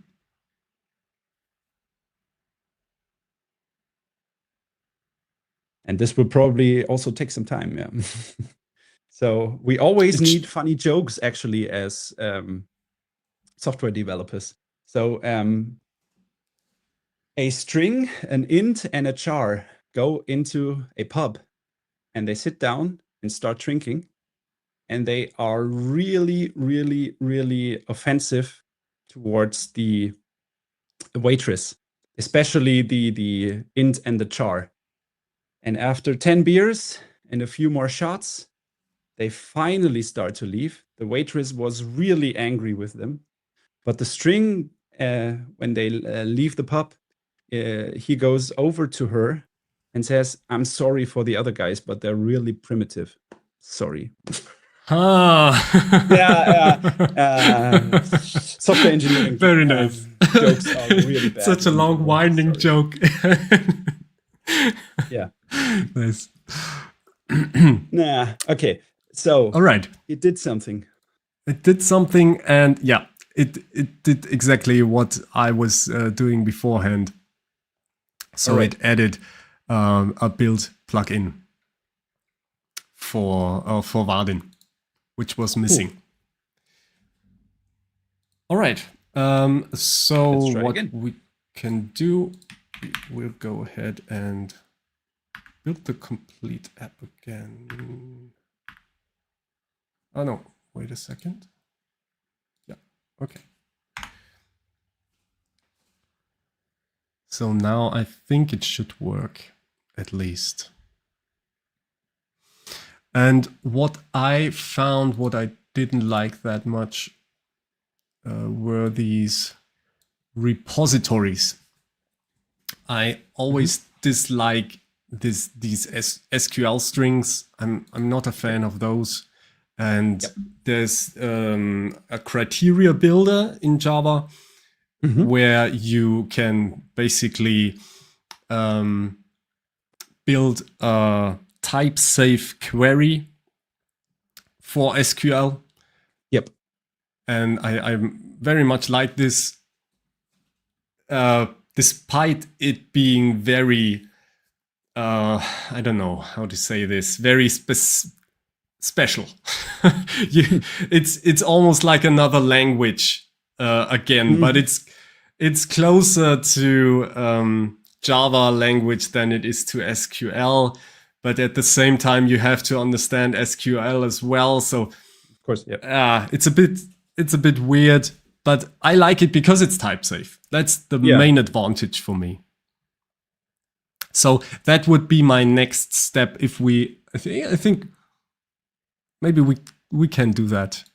At least try to implement that.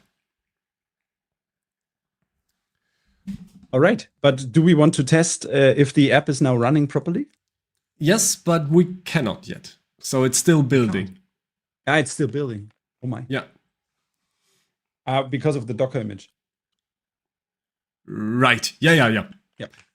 Yeah. Otherwise, we could have started it with just basic a Maven command to start Quarkus. That would be much faster, but I'm pretty sure it runs now, so that's why I used the Docker command. All right. So yeah, but in the end, I need to hand off the question to you. Do you, in my opinion, we can probably just prompt it, because it's, I guess we can restructure the code or refactor the code to use what was the special name? Criteria builder. Criteria builder. Thank you. We can please. I guess we can just point to the corresponding repository files and say, "Can you please use the criteria builder in here?" That's it. I wouldn't write a new plan for it. Okay. This is not that big of a problem, I guess. There are three queries, basically. There are three, and there are two. Yeah, that's not even a full query. Yeah, we can do that. So I would like, I'll commit that anyway. We'll fix the build, basically, just to have that one. And now, do we need a new session? I always do new sessions. Yeah. Okay. Yeah. The thing is also, you won't maybe feel this in a subscription-based model that much, because it all costs the same. But I guess the limit is, or the threshold is 200,000 tokens for the Opus 4.6 and Sonnet 4.6 models. They now have a context window of up to 1 million tokens. But everything that goes beyond 200,000 tokens is vastly more expensive than the first 200,000 tokens. Okay. If you pay API prices, you will feel that. Usually, if you have a subscription, I don't think that they hand this off to the consumers. But if you maybe integrate AI agents in a different manner, where you have to pay API prices, always consider when to use a new chat session. Because usually the first 200,000 tokens are way cheaper than everything that comes above. Hey, here we are. Okay, so this is working, and it confirms that I tried it today. Cool. Yeah, but you can basically just make a new account. Here I am. Yeah, here you are, and you can transfer Give me all the money. Yeah. Oh, you don't have any. So we have to go here, and we give Kenny. I found it funny that it that it uses euros. I didn't see that anywhere in the prompt or anything, but it used euros. It's maybe interesting what the Copilot system prompt actually looks like, if they have some hint about localization or the operating your system you're running on, something like that. Yeah. This could all hint to, oh my, I'm in Germany. Let's use euros. Or maybe it's just also the different currency, the default currency symbol in Java for the current culture. In .NET, it's called culture, maybe globalization, something like that in Java. I don't know. That could be. Maybe it's just the default currency symbol. Oh man, I accidentally leaked your account information. I'm sorry. Oh my, that's bad. Now all the guys in the chat can send me money. Well, I don't know if they send you money or take your money. But we'll find out. Okay, so it's basically running, and we can try as a basically last prompt or last try for today. We can try to rebuild all the plain SQL queries to criteria builder queries. I don't think this is the right term, but it will know what I want. Do you have I hope anything to add, Kenny? No, it's Oh, that's easy. be as simple and communicate as clearly as you can. All right. And I think it says enough. The model knows Java pretty well, I guess. It usually does. So I have really good experiences with Java, with Quarkus, with Vardin, all that stuff. It's really very good, especially with Quarkus, because I think the documentation is, they have a lot of documentation, but a lot of times it's difficult to find it. And LLMs just know that out of the box, and that's really helpful a lot of times. Yeah, that's also what some of my colleagues are still juniors, and they let the agent write code, but sometimes they didn't really figure it out, and they I always tell them, just ask follow-up questions. If you don't understand something, ask a follow-up question. You can even use some of the models that are free for that. So for example, we have at work, we have Windsurf, and the GPT 5.1 codex version is free in Windsurf for whatever reason. And you don't spend any additional credits, and you get information out of it. And the messages from the chat that you maybe created with Opus or with whichever model that actually costs credits, they are still sent. So it's totally fine. Yeah. Or if you don't know something, even as an experienced programmer, it doesn't matter. If you don't know something, just ask the model to explain it. Yeah, absolutely. And so there's a question in the chat. What are we building? So we are trying out a approach that's called guided coding, and we try to build a banking application with it. Yeah, very simplified banking application. So I wouldn't use that in production. Not yet. But it's basically wait until tomorrow when you worked all the night. Yeah, well. No, but it's basically just moving money around from one account to another. And it's we just build it to basically show Kenny's principle of guided coding, where we basically vibe code, but with the exception that we really look into the code and refactor it a lot. I would say that's the main distinction, but you explained it very thoroughly, that the planning is also very important. And yeah, that's basically you plan a lot, you implement. The implementation is still a very small part of it, and then you review, refactor, and that's the biggest part. Yep. So it's basically, we're not writing any code. We let the coding agents write code for us. Sorry, yeah, I can. Yeah. And we do it in such a way that we stay in control of the code base. Not vibe coding. All right. So yeah, it did create the criteria builder, but it didn't build a meta model, and that's what I'm after. But okay, that's a topic for another time, I think. So it did what we told it to, and first of all, we should try it, right? Yeah.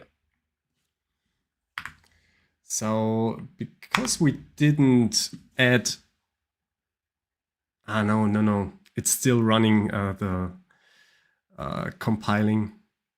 So that is taking quite a lot of time. I hope this is faster now. But anyway, if it's running, then we'll go back and adjust the plan. No, tell it to write another plan with the deviation of the original plan. Yeah. Right? I wouldn't call this a plan, but it's just a deviations document where you just mark down, or where you jot or let the AI agent jot down the differences from the original plan. So the typical query here is just take a look at the current branch. So it will we'll write that. Take a look at the current branch in comparison to main, I guess. Do you have a branch yet? Oh, no. I don't have, but we can do that. Yeah, it's not that we can also point it to the important commits. Yeah, because I don't know if I have the Git tool in the console configured correctly, to be honest. Okay.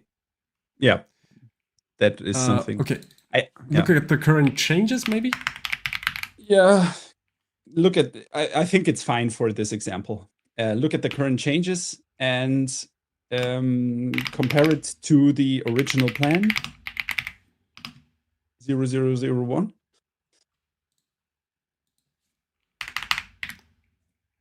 Can you please write the deviations into another file? Into another file or in the original file? I always make another file. Yeah, okay. I'm an append-only guy. Sorry. All right. But you can do it differently. It doesn't really matter. You can also append it to the original plan. File. So I actually, the thing that I do with these digits in front, they are actually corresponding to the issues on GitHub. And if a plan or if a deviation document belongs to a plan, then I give it exactly the same number. So this, if I would do it, I would say this is 0001 minus plan deviations, or just deviations is also fine. .id. Okay, let's check out the app real quick. If it's still working. Okay, so Kenny is transferring the data back to Testament, but only half. 250. 350. It's okay. All right. Cool. 250. Yeah. Okay. Works perfectly.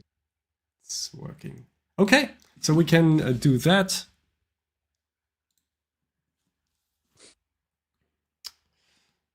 Yeah. And then we have a it's also your decision as a software engineer. Do I need a deviations document or not? Yeah. Basically. So if you're close enough to the original plan, and this is also something that you can discuss in a PR. Sometimes you need it, sometimes you don't. It depends on how the run through the guided coding phases actually went. But I really like the idea of... I guess this is too small of an example here where I wouldn't do this in real right. environments, but it's okay as an example. Yeah. But I really like the idea of having all these AI plans in the repository. I think that's for long-standing projects, if you're really serious about using AI to code, I think that's a really sustainable way to use those. Simply because you have just a very long history of what has been done and what the original plan was. And that's even more than you have right now, because right now, usually there are these architectural how are they called? ADRs, I think. Architectural decision records. Decision records. Yeah, thank you. Yeah. And that is a similar plan, but I never used those, unfortunately.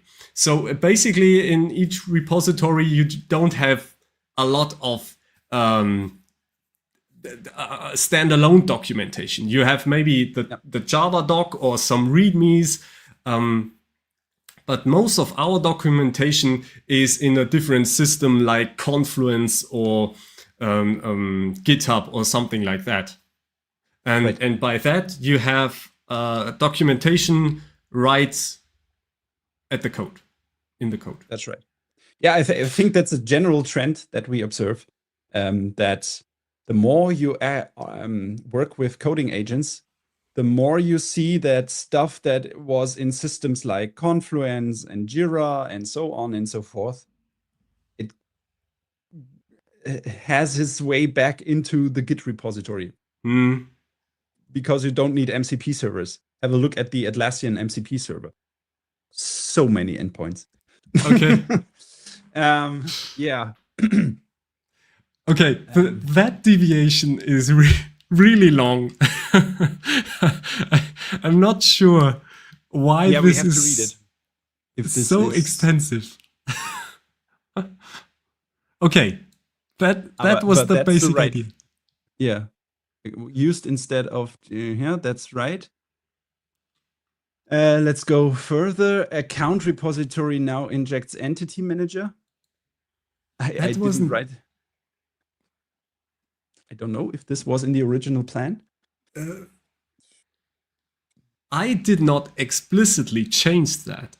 So it could have been that in the original plan, it did not mention that, and then it implemented it. Yeah, but that's probably the case here. Yeah. So that's not really a deviation by my doing. Yeah. But it could be that it's just not that specifically mentioned in the plan, and that's why it says, well, it's a deviation. Yeah, that's right. Yeah, I never used this. Missing.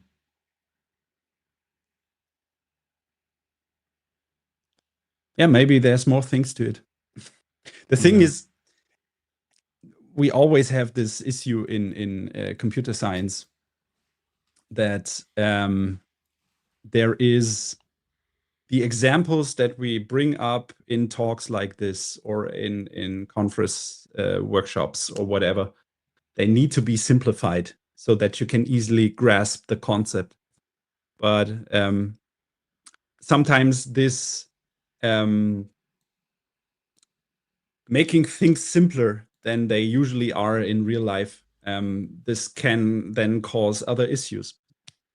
I haven't had this because my features were relatively large. If you look at the corresponding plans, that the deviation files contained anything that wasn't justified, but the models tend to produce stuff. That's what they're trained for. They're basically trained to get a high score in benchmarks. And this might be a side effect of a model trying too hard to output the differences. Yeah. Because it's the advantage that it gets when it's actually in a benchmark situation to resolve the corresponding tasks correctly, then it can shine. But yeah, for something simple as here, it might be a little bit overkill. Yeah. But still, it basically did what it's told, and I mean, we could refactor on and just steam down that deviation plan as well. But basically, I think I understood what you were trying to do with guided coding, and I think it's a really sustainable way to use AI, really to enhance your coding instead of just supplement it with AI. You supplement your basic technical knowledge and coding with AI if you vibe code, but with guided coding you just add a little bit of AI magic and you get better results. I'm pretty sure. I think so too. But thanks for the kind words. Cool. And don't forget Vise coding. It's been there before. Yeah. Yeah. Maybe I should try that as well, from start to end. Maybe there are more differences than we thought. Not sure. All right. Cool. Maybe you need to ask David to come into your stream. Yeah, I should. David, if you're still here, maybe you would like to do a session. I would be very pleased to do that.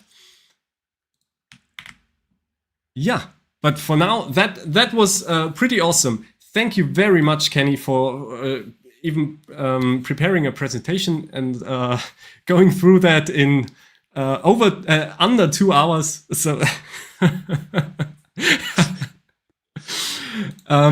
one last thing I wanted to add is, I know, Kenny, you're not in the Java world, but if you're ever interested, you could join JCon this year in April in Cologne, where there are a bunch of people who are interested in Java. And there's also a special AI track where only AI talks are in there, but again, mostly about Java and AI. So I would be, of course, pleased if you join me, Kenny, or any other viewer. I pasted what do you say, a voucher with a bit of price reduction in the chat. Cool. So yeah, that was it. Thank you very much, Kenny. Again, thank you for all of our viewers. And Kenny, do you have any last words for our viewers or for me? No, thanks for having me. It's been a pleasure.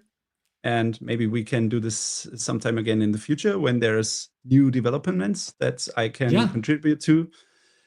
And thanks also for David and all the other great questions in the comments. And as I just see that David is open for requests. Yeah. I see that too. Let's show it really quickly so that everybody knows. So I'm really interested in your approach. And thanks again for having me, and have a wonderful night, everybody. Yeah, you too. Have a great day or night, and see you next time. Goodbye. Bye-bye.